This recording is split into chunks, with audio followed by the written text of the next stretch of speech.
understanding the costs of funerals, how to budget for a funeral. This is really important stuff. It's not rocket science, though, but it's a tough and necessary conversation. I'm Nathan, musician, spent 13 years in the funeral profession. My songs are inspired by my works. I'm really proud of the works that I have done and the families I've assisted. Be sure to subscribe right here where exclusive content lives. Be sure to hit the bell to be notified when that content releases. How to budget. Well, first and foremost, you need to keep in mind that on average, a funeral increases in costs by 3 to 4%. Yes. And during COVID, with the inflation percentage rising so high, there was a massive jump. It's gone back down to some degree. However, it's going to keep going up. So keep that in mind. To budget, it's simple. There's a ton of different ways to be celebrated, but basics first. Do you request for a traditional funeral? You also have the option of a direct burial where there's no visitation. You also have the option of a traditional funeral followed by cremation, meaning there's a physical body present, followed by cremation. If you are getting the idea, it's about educating. You could have a cremation followed by a memorial service where you and your urn are present. You could have what's called a direct cremation where there's no memorial of any kind. There's simply a direct cremation. The cremated remains are returned to the family. You see there are tons of options, tons. So I encourage you to do the following. Think right now in your head what funeral home you feel you align with. This could be something out of tradition. This could be because the building's beautiful. This could be you had a great experience there. This could be you have a friend that works at that location. You want to hone in on that location first. And if you're not decided, then if you have 4 funeral homes in your area, go to all 4. Before you go, though, I would call all 4. Listen to the phone etiquette. You'd be amazed. Go to the funeral homes, get a tour, but then when you ask about pricing, they are legally obligated to give you what is called a general price list, GPL for short. It's the little document. It could be this thick. It could be this thin. It is to go in detail as far as all of the costs associated with that funeral home's care. I'll keep you informed in telling you that most of the costs are going to be very comparable. You'll have $200 in savings here and $300 here. It averages to be around the same price, give or take $500. I know there are value brands. I know there are cremation societies. I'm talking for general purposes, funeral home A and B, if they offer the same services, are going to be roughly the same in price. That is fact. Get those general price lists and go and compare apples to apples. But before you even do that, to budget, what do you want? It's simple as that.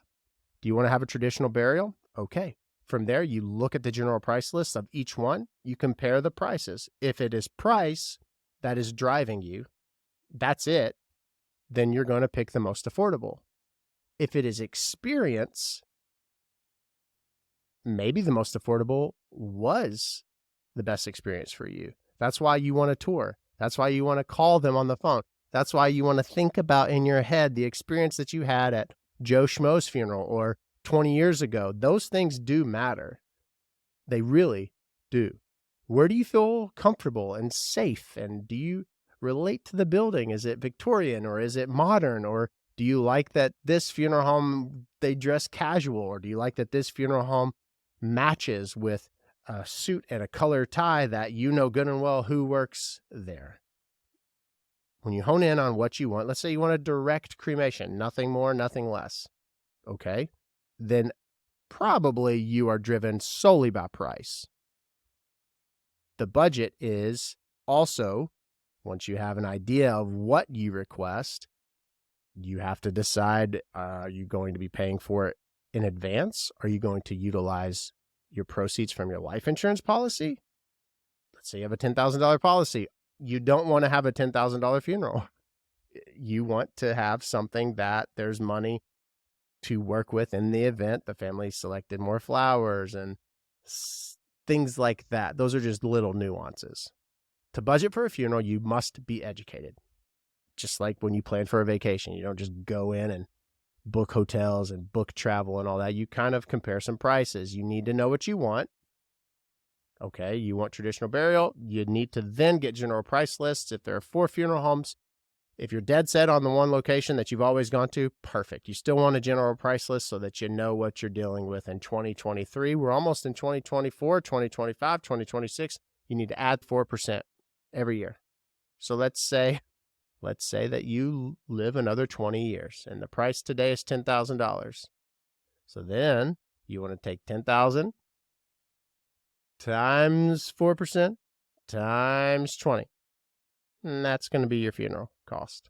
I think I did the math right. 10,000 times 4% times 20. Yeah.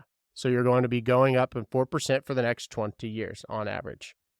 You can cut all that out by prepaying for your funeral in advance. And funeral homes offer that through death benefit policies. You can budget by paying today's prices so that 20 years from now, when you die, your family are only paying the difference in cash advanced items, flowers, death certificates, graves, if the funeral home does not own any of those. They definitely don't own the state in which is issuing the death certificate and the county, right? Death certificates, flowers, cemeteries are third-party items. Funeral homes do not have control over those costs, so therefore they cannot guarantee those costs. Their services of funeral director and staff, embalming, transfer of loved one, facilities, use of vehicle, that is a cost that could be controlled. Paying for it now, make sure that you don't pay anything over and above when you die. To budget, educate. Let me know in the comments below how many funeral homes are in your market. Some markets have a buku. You'd be surprised. These small communities will have 3 and 4. You'd be surprised. How in the world are they staying open? I don't know. Nonetheless, it's important to know what you want first and foremost. Go to those funeral homes, get a general price list, and compare apples to apples. There's a lot of information here. I totally get it. Write it all down, make your head spin, stand on your head, and it might stick. Let me know in the comments if I can hone in on a specific topic. And thanks for being here. Be sure to subscribe, click the bell, and you'll be notified when I release new content. My hand's in the air because I'm super passionate about this stuff. Educated people make educated decisions. Educated people can budget. Educate yourself, budget. Sharing is caring. Saving is saving. See you at the next one.